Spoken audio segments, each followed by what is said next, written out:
Welcome students. तो आज अपन बात करेंगे, डिस्कस करेंगे थर्ड डायमेंशनल एनालिसिस, यानी कि third application of dimensional analysis. कौन सा है थर्ड एप्लीकेशन? कौन सा बचा था? वो बचा था बेटा changing the magnitude of a physical quantity from a unit system to another unit system. इसका मतलब है जैसे मैं किसी भी फिजिकल क्वांटिटी की वैल्यू को एमकेएस से सीजीएस में या सीजीएस से एमकेएस में कन्वर्ट करना चाहूँ तो कैसे करूँ, उसका क्या मेथड है? मेथड मैं बता रहा हूँ कौन सा, डायमेंशनल एनालिसिस। तो डायमेंशन के यूज से हम ऐसा कैसे कर सकते हैं? तो आपको मालूम होना चाहिए इसके लिए थोड़ा सा कंसेप्ट कि जैसे मान के चलो कोई भी फिजिकल क्वांटिटी है Q, हमारे पास कोई फिजिकल क्वांटिटी है Q, कुछ भी हो सकती है, acceleration, speed, force, work, momentum, कुछ भी।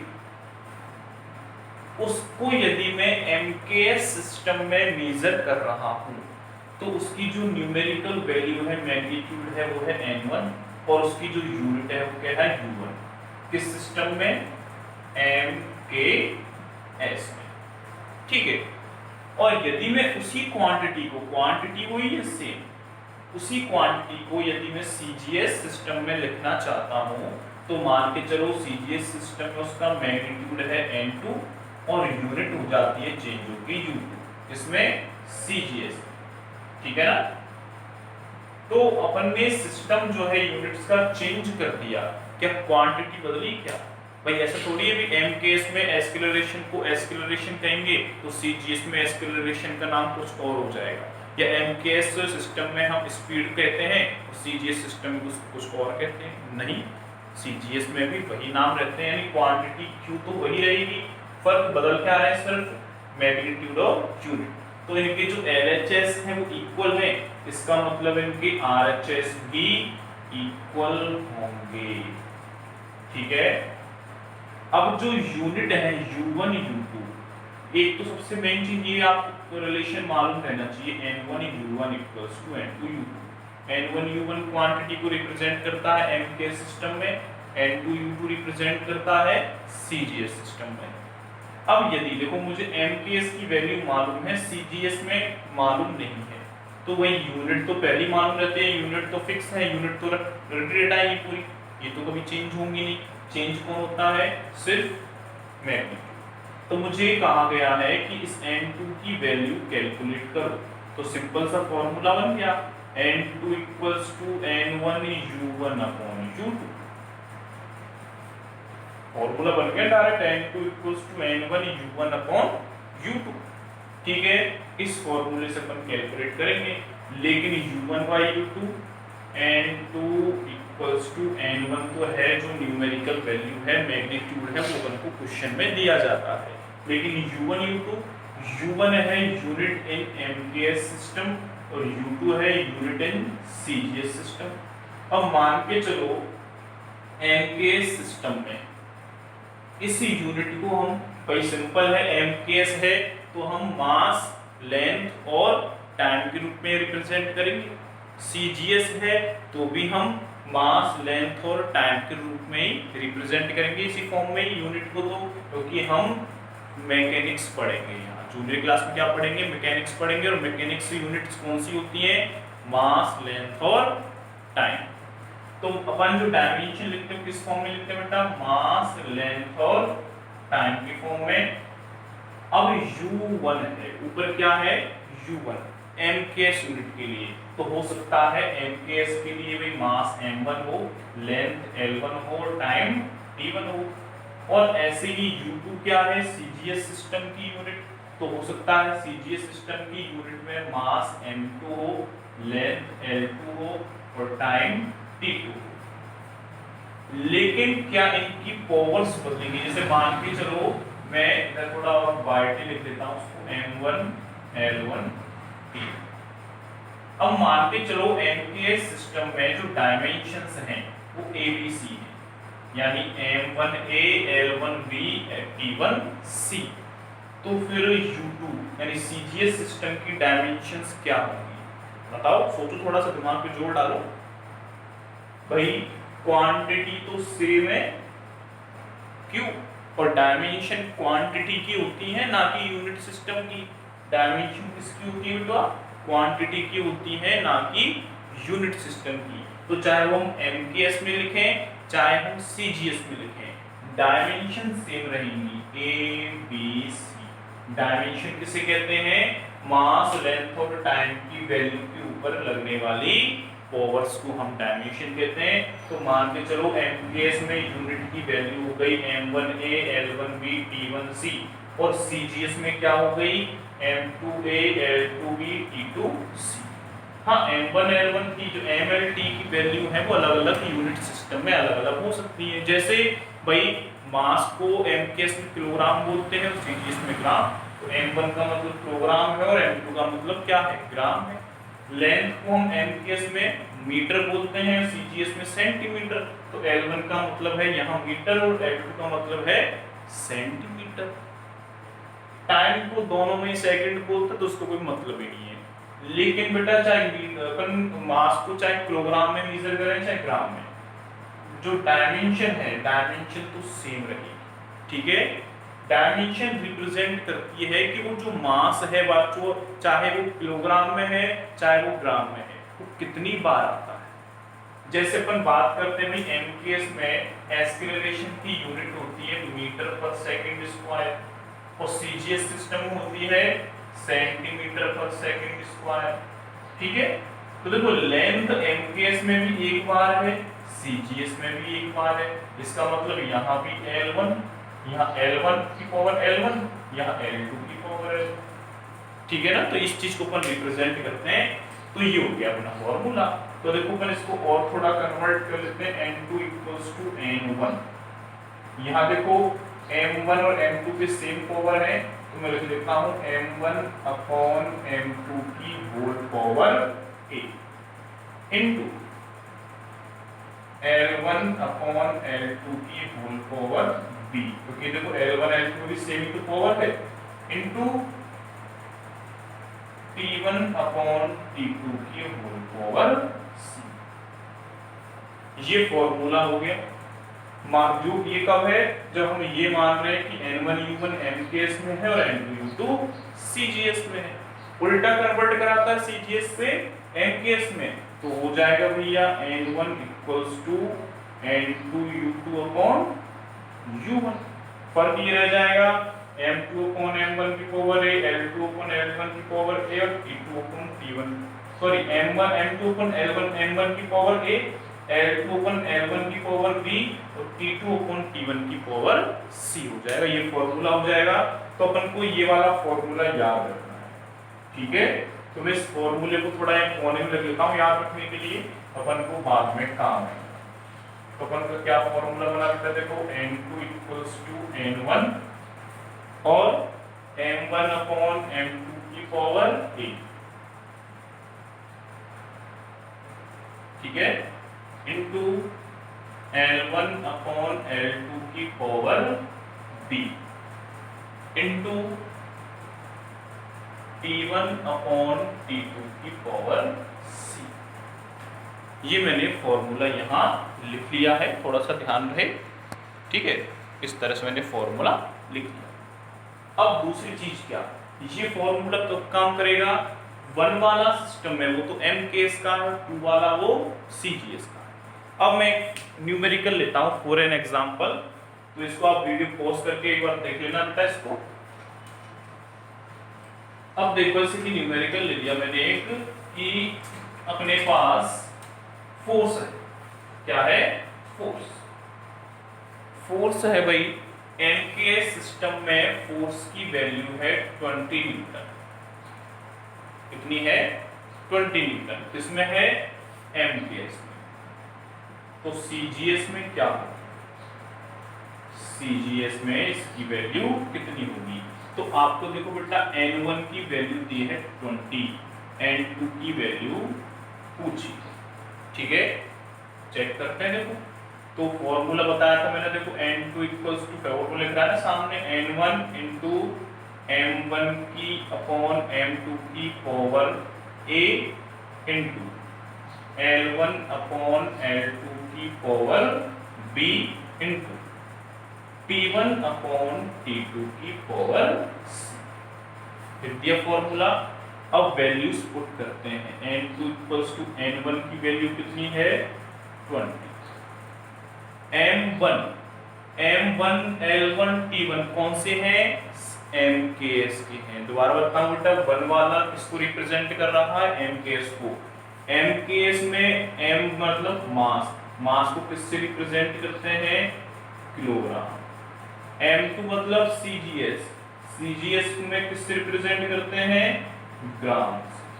ठीक है, पावर कितनी, डायमेंशन कितनी होती है, फोर्स की डायमेंशन होती है m1 l1 t माइनस 2। तो मास पे कितनी पावर है बेटा 1 इनटू m के इसमें लेंथ को मीटर से और cgs में सेंटीमीटर से। डायमेंशन कितनी है लेंथ पे 1, ठीक है। इनटू t1 m के इसमें टाइम को सेकंड से, cgs में भी टाइम को सेकंड से, डायमेंशन कितनी है माइनस। ठीक है, अब सॉल्व करो, देखो n2 इक्वल्स टू 20। अब किलोग्राम से ग्राम कितनी बार करते हैं, सिंपल है। 1 किलोग्राम में कितने ग्राम होते हैं बेटा 1000 ग्राम। कितने ग्राम होते हैं 1000। तो किलोग्राम को मैंने ग्राम में चेंज कर लिया, डिवाइडेड बाई ग्राम की पावर 1। ऐसे देखो इनटू 1 मीटर में कितने सेंटीमीटर्स होते हैं 100, तो 100 सेंटीमीटर्स अपॉन सेंटीमीटर्स। इस पे भी कितनी डायमेंशन है 1। सेकंड से सेकंड तो कैंसिल आउट हो गया, 1 की पावर कितनी भी लगा लो 1 ही आता है, तो इसकी वैल्यू इनटू 1। ठीक है, यहां मैं कैलकुलेट करूंगा इधर n2 इक्वल्स 20 इनटू, देखो ग्राम से ग्राम कैंसिल, सेंटीमीटर से सेंटीमीटर कैंसिल। 1000 की पावर 1 यानी कितना 1000 इनटू 100 की पावर 1 कितना 100, कितना हो गया n2 इक्वल्स टू 20। 10 की पावर 1 2 3 1 2 3 4 5, तो 10 टू पावर 5 यूनिट होती है डाइन। फोर्स की सीजीएस में क्या यूनिट होती है बेटा डाइन। तो क्वेश्चन आएगा एग्जाम में कैसे कि इतने न्यूटन को डाइन में कन्वर्ट करो। डाइन वर्ड सुनते ही पता लग जाना चाहिए डाइन किसकी यूनिट है, फोर्स की सीजीएस यूनिट है। डाइन क्या है, फोर्स की सीजीएस यूनिट है। ठीक है, तो बेटा ध्यान दें 20 न्यूटन में कितने डाइन हुए, 20 इंटू 10 टू पावर 5 डाइन, किसमें m2 सीजीएस। इस तरह अपन कन्वर्ट कर सकते हैं। एक और एग्जांपल देखो, चलिए नेक्स्ट क्वेश्चन लेते हैं। जैसे कि फॉर एन एग्जांपल आपसे कहा है कि mks यूनिट में वर्क की वैल्यू है 50 जूल। कितनी 50 जूल। किस यूनिट सिस्टम में mks। पूछा है सीजीएस में इसकी वैल्यू क्या होगी। ठीक है, तो अपन को n1 की वैल्यू दी है 50, n2 की वैल्यू पूछी। ठीक है, अपन को मालूम होनी चाहिए कि वर्क की डायमेंशन क्या होती है। वर्क की डायमेंशन होती है m1 l2 t माइनस 2। ठीक है, ये डायमेंशन होती है, यानी कि a की पावर, a की वैल्यू 1, b की वैल्यू 2 और t की वैल्यू -2। ये वैल्यू होती। चेक करते हैं, फॉर्मूला लगाते हैं। देखो फॉर्मूला पुट कर दिया, n2 equals to n1 into m1 upon m2 की power a into l1 upon l2 की power b into t1 upon t2 की पावर। फॉर्मूला पुट कर दिया, अब वैल्यूज पुट कीजिए। तो n2 इक्वल्स टू n1 की वैल्यू कितनी दी है बेटा 50 इनटू M1 MKS में मास किस में लिखते हैं, किलोग्राम्स में। M2 CGS में मास किस में लिखते हैं, ग्राम में।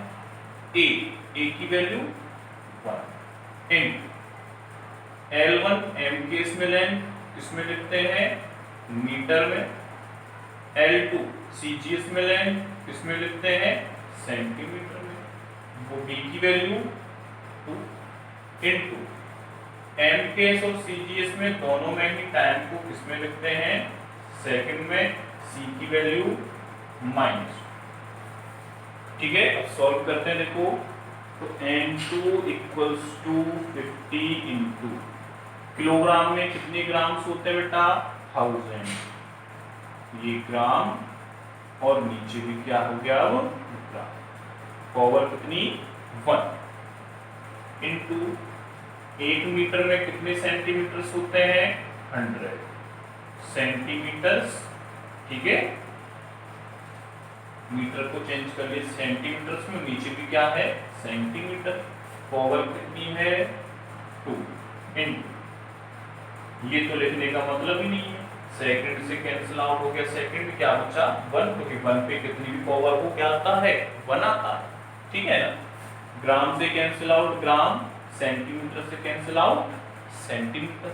अब क्या बचा, वैल्यूज बची कौन कौन सी, देखो यहां लिखेंगे अपन N2 इक्वल्स टू N1 की वैल्यू 50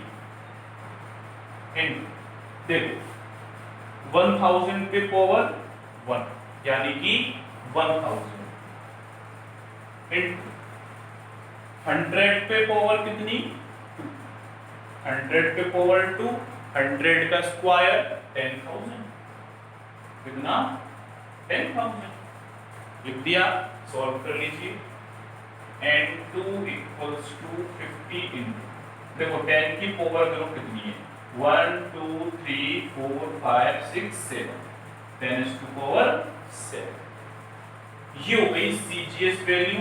यूनिट क्या होगी, CGS अर्ग। ध्यान रखना बेटा, वर्ग की CGS यूनिट होती है अर्ग।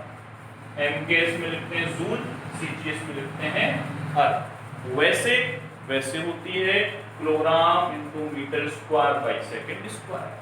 CGS में gram into centimetre square by second square. ये किस में होती है, CGS में नॉर्मल, लेकिन अपन तो वैसी यूनिट याद रखेंगे, जूल और छोटी छोटी, तो MKS में जूल और CGS में अर्ग। ये हो गया अपना वर्ग को कन्वर्ट कर दिया MKS से बेटा CGS में। आप कॉपी कर ले, एक बार पॉज करके कॉपी कर सकते हैं, चेक कर सकते हैं। अब मैं आपको एक और एग्जांपल समझाता हूं बेटा CGS से MKS में कन्वर्ट करने का। अभी मैंने एग्जांपल समझाए थे MKS से CGS में कन्वर्ट करने का, अब मैं एग्जांपल समझाऊंगा उल्टा CGS से MKS में। तो जैसे फॉर एन एग्जांपल फोर्स की ले लेते हैं अपन। फोर्स की वैल्यू दी है आपको, अपन मान चलते हैं 50 इंटू 10⁵ डाइन। फोर्स की वैल्यू दी हुई है CGS में, कौन से भी सिस्टम में, CGS में। आपसे पूछा है MKS में क्या होगी, तो सिस्टम मतलब N1 की वैल्यू आपसे पूछी गई है। N1 1 वाला है MKS, और N2 की वैल्यू इस बार आपको दी हुई है 50 इंटू 10⁵। ठीक है, डायमेंशन मालूम होनी चाहिए फोर्स की कितनी, M1 L1 T-2, यानी A की वैल्यू 1, B की वैल्यू की 1 और C की वैल्यू -2। ठीक है, अब फॉर्मूला होता तो ये है, लेकिन वो MKS टू CGS के लिए, हम CGS टू MKS के लिए फॉर्मूला बनाएंगे क्या, N1 इक्वल्स टू N2, और ये हो जाएंगे उल्टे, M2 की अपॉन M1 की power A into L2 upon L1 की power B into T2 upon T1 की पावर C। कब, जब हम CGS से MKS में कन्वर्ट कर रहे हैं। ठीक है, अब देखो N1 इक्वल्स टू N2 की वैल्यू दी हुई है अपन को 50 इंटू 10⁵ m2 यानी कि सीजीएस में मास किसमें होता है बेटा, ग्राम में। m1 मतलब mks में किसमें लिखते हैं, किलोग्राम में। अब की पावर a की वैल्यू 1 इनटू L2 यानी सीजीएस में लेंथ सेंटीमीटर बाय L1 यानी mks में लेंथ मीटर, इस पे पावर कितनी b की वैल्यू कितनी 1 इनटू T2 और T1 दोनों ही क्या होते हैं, सेकंड होते हैं। ऐसे मत सोचना कि सर लिखें क्यों, तो इक्वल होते हैं, कटना है, लिखना जरूरी है, कंपलसरी है, ठीक है ना। C की वैल्यू माइनस, ठीक है। अब देखो सेकंड से सेकंड तो खत्म, ये क्या बचा 1 की पावर कितनी भी हो क्या वैल्यू आती है 1। अब आगे सॉल्व करते हैं, n1 इक्वल्स टू 50 इंटू 10⁵ ग्राम। अब ग्राम में नहीं, हम किसको, पहले अपन ने किलोग्राम को ग्राम में कन्वर्ट किया था क्योंकि हमको सीजीएस यूनिट चाहिए थी। अब हम ग्राम को किलोग्राम में कन्वर्ट करेंगे, क्यों, क्योंकि हमको एमकेएस यूनिट चाहिए। तो 1 ग्राम में कितने किलोग्राम होते हैं, भाई सिंपल सी बात है कि यदि 1 किलोग्राम में 1000 ग्राम होंगे तो 1 ग्राम में कितने किलोग्राम होंगे 1/1000। सिंपल सी बात है, तो मैं यहां लिख दूंगा 1/1000, ऊपर भी ग्राम अब नीचे भी ग्राम, पावर 1। ऐसे ही सेंटीमीटर को भी किस में कन्वर्ट करेंगे, मीटर में। भाई 1 मीटर में 100 सेंटीमीटर, तो 1 सेंटीमीटर में 1/100, ऊपर भी मीटर और नीचे भी मीटर, पावर कितनी है 1। ये तो क्या रहेगा 1 रहेगा। देखो ग्राम से ग्राम कैंसिल आउट, मीटर से मीटर कैंसिल आउट। इधर लिख लेते हैं अपन, इधर देखें बेटा, देखो n1 equals to 50 into 10⁵, value कितनी 1/1000 की पावर 1, 1/1000 की पावर 1 यानी कि 1/1000 यानी 10⁵ लिख सकते हैं, 1000 को लिख सकते हैं, और 1/100 की पावर 1, 100 को लिख सकते हैं अपन 10 की पावर 1/10 की पावर 2, 1 है क्योंकि 100 की पावर 100 ही होता है, ठीक है ना। अब देखो n1 equals to 50 into 10⁵, into देखो नीचे है 10 की पावर 3 इंटू 10 की पावर 2 ऐड होके, भाई पावर में जब सिस्टम क्या है, बेस इक्वल हो और मल्टीप्लाई हो तो पावर्स को ऐड कर देते हैं। तो 3 + 2 कितना हो गया 5, ऊपर 10⁵, नीचे भी 10⁵, कैंसिल, क्या बचा बेटा n1 इक्वल्स टू 50, एमपीएस में n1 इक्वल्स टू 50 और यूनिट न्यूटन, कितनी वैल्यू आ गई 50 न्यूटन। तो इस तरह से अपन सीजीएस से एमकेएस में भी कन्वर्ट कर सकते हैं। आई बात समझ में, तो इसको भी आप पॉज करके एक बार देख लें। बाकी अपन नेक्स्ट लेक्चर में कल पढ़ेंगे। कल अपन पढ़ेंगे कि भाई डायमेंशनल एनालिसिस में लिमिट कुछ होती हैं 2-3, वो लिमिट्स डिस्कस करेंगे। उसके बाद अपन पढ़ेंगे एरर्स। क्या पढ़ेंगे बेटा, एरर्स। एरर्स क्या होती हैं काउंटिंग में, कैलकुलेशन में एरर्स क्यों आती हैं, कितने टाइप्स की होती हैं, अपन डिस्कस करेंगे, ठीक है ना। तो ये अपन का क्लियर होना चाहिए। Thank you.